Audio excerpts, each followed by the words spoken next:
স্বামী হচ্ছে একজন নারীর সবচেয়ে নিরাপদ কমফোর্ট জোন, যার কাছে কিছু চাইতেই দ্বিধা লাগে না, মনের কথা বলতে সংকোচ থাকে না।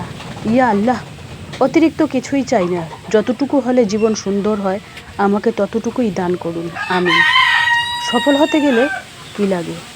অপমান, খারাপ সময়, একাকিত্ব, নিজের প্রতি আত্মবিশ্বাস আর প্রচণ্ড জেদ। ব্যাস, তোমার জয় নিশ্চিন্ত। নিজে ভালো তো জগৎ ভালো, এটা সম্পূর্ণ ভুল কথা।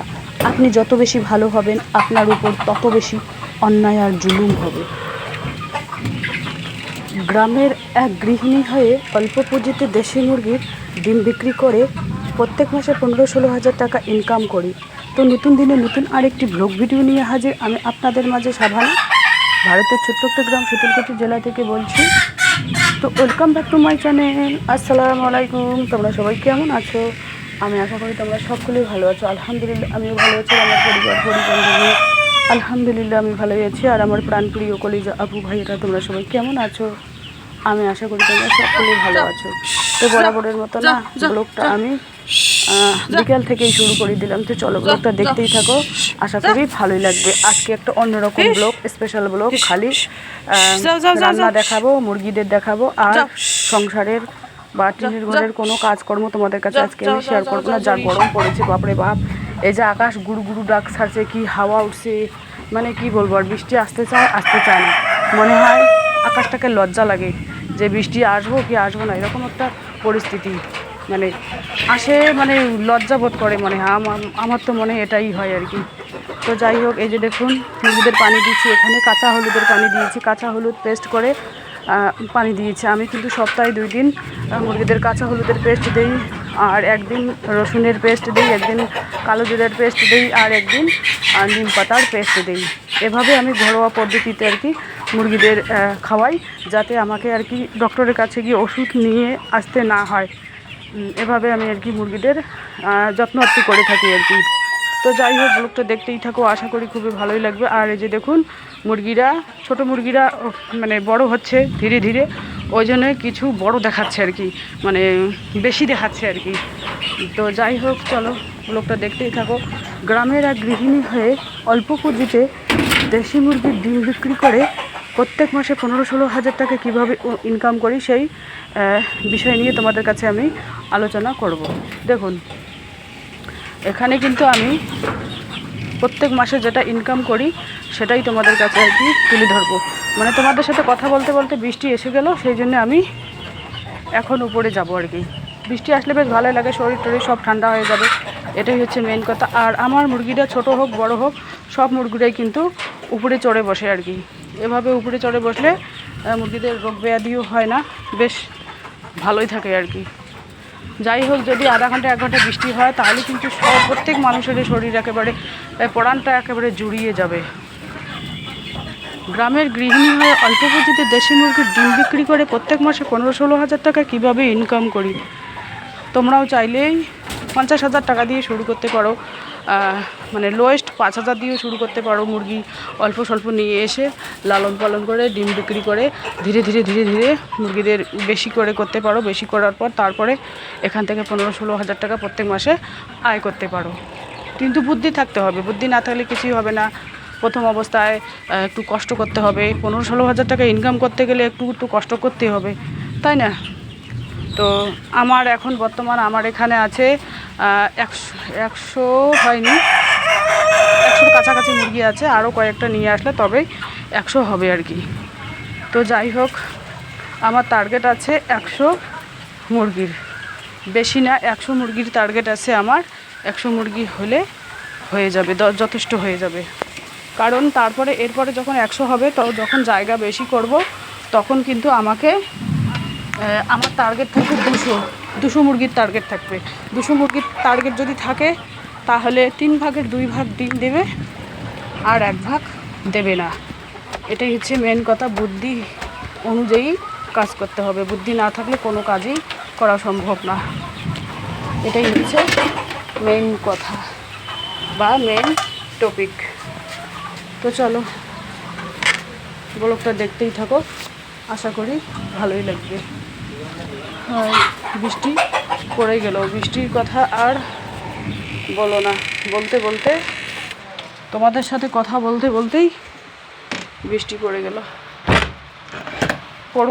মানে ঠান্ডা হোক, প্রত্যেক মানুষের শরীরটা করে ঠান্ডা হোক। বাপরে বাপ, এত গরম ভালো লাগে না।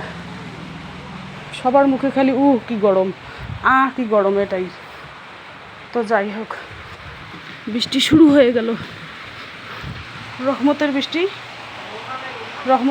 শুরু হয়ে গেল। হ্যাঁ, এই যে দেখুন আজকে রান্না হচ্ছে কি সেই বিষয় নিয়ে আলোচনা করব। আজকে রান্না হচ্ছে কি একটু তোমাদের না দেখাইলেই নয়। ছেলে যদি ডাল পছন্দ তো মেয়ের ডাল পছন্দ না, ছেলে যদি ডিম পছন্দ তো মেয়ের পছন্দ না।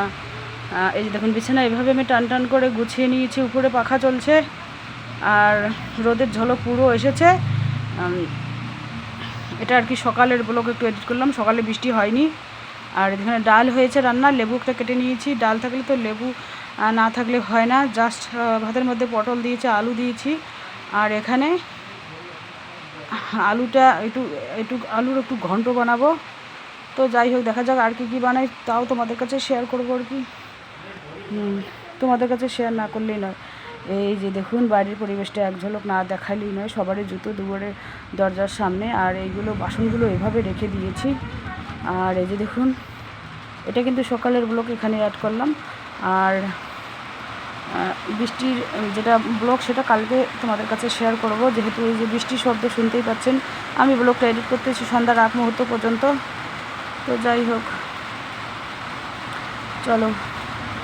অনেক দিন পর মেয়ে ওর আব্বুকে বলতে বলে কি ইলিশ মাছ খাবো। ইলিশ মাছ বলতে ইলিশ মাছ নিয়ে আসলো। তো যেখানে পুঁই শাক, ইলিশ মাছ, দেখা যাক পুঁই শাক দিয়ে বানাবো না খালি বানাবো, এটাই ভাবতেছি আর কি। তো চলো, ব্লগটা দেখতেই থাকো, আশা করি খুবই ভালোই লাগবে। আমার ব্লগের কোনো না কোনো অংশ ভালো লাগলে সাবস্ক্রাইব করে পাশে থাকবেন। আর আমার ব্লগ কিন্তু প্রত্যেকদিন বিকেল 4টায় আসে। মুষলধারা বৃষ্টি শুরু হয়ে গেছে। এই যে দেখুন, এই যে মাছ ভেজে রেখে দিয়েছি, এভাবে মাছ ভেজে রেখে দিয়েছি। আর এই যে দেখুন আলু দিয়ে বানাবো আর কি। মাছ মাখা করবো না ঝোল করবো? ঝোলই করবো। মেয়ে বলছে কি ঝোল করবে, তাই বললাম ঠিক আছে ঝোল করবো। ইলিশ মাছের ভাজা ভালো লাগে, ঝোল ভালো লাগে, আবার সর্ষে বাটা দিয়েও ভালো লাগে আর কি। জাস্ট অসাধারণ, জাস্ট জমে যায় আর কি। এই দেখুন এবার আমি দিয়ে দেবো, মাছটা দিয়ে দেবো, আলু মাখার মধ্যে মাছটা দিয়ে দেবো। এইভাবে অন্যরকম হয়, সর্ষে ইলিশও হয়, দই ইলিশও হয়, যার যেরকম খুশি সে সেরকম করে রান্না করে খায় আর কি। আর কচু শাক দিয়ে রান্না করার কথা আছে, ইলিশ মাছের মাথা দিয়ে কচু শাক রান্না করবে, ভাত দিয়ে খাওয়ার মতো উপযোগী, বেশ ভালোই হবে। গরম ভাতের সাথে জাস্ট জমে যাবে আর কি। এটাই হচ্ছে মেইন কথা। এই যে দেখুন পুঁই শাকগুলো একেবারে তাজা, আমাদের বাড়ির পাশে লোকের কাছ থেকে পুঁই শাক নিয়েছি। খুব সুন্দর আর কি পুঁই শাক, তাজা তরতাজা পুঁই শাক আর কি। মানে আমি আবার বেরোবো, ঘরের মধ্যে এডিট করতেছি, গরমে গা ঘেমে যাচ্ছে, তো এই জন্য একটু বেরিয়ে পড়লাম আর কি। আর দরজা যদি খোলা থাকে তাহলে কিন্তু একেবারে ব্যাঙের বাচ্চা ঢুকিয়ে যায়, দরজা খোলা থাকে। আর দরজা যদি খোলা না থাকে তাহলে ব্যাঙের বাচ্চা ঢোকার কোনো চান্স পায় না। দরজা খোলা থাকে। আর বৃষ্টি হলে কিন্তু আমি গামলা দিয়ে এই কারণে রাখি যে পানি যেটা জমবে সেটা দিয়ে আমি বাসন টাসন ধুই। আমার জানোই তো নিচে যেতে হয়, অনেক নিচে যেতে হয়, গিয়ে বাসন ধুতে হয়, সমস্ত কিছু করতে হয়। সেই জন্য আমি পানি উপরে থাকলে বেশ ভালো লাগে আর কি। যাই হোক, এই যে দেখুন ব্যাগ ডেলিভারির জন্য বেরিয়ে পড়েছি। রাস্তার দুই সাইডটা তোমাদের একটু দেখিয়ে দিচ্ছি, না দেখালেই নয়। তো চলো আজকের ব্লগ এ পর্যন্তই। ততক্ষণ তোমরা সবাই সুস্থ থাকো, সাবধানে থাকো, টাটা, আল্লাহ হাফেজ।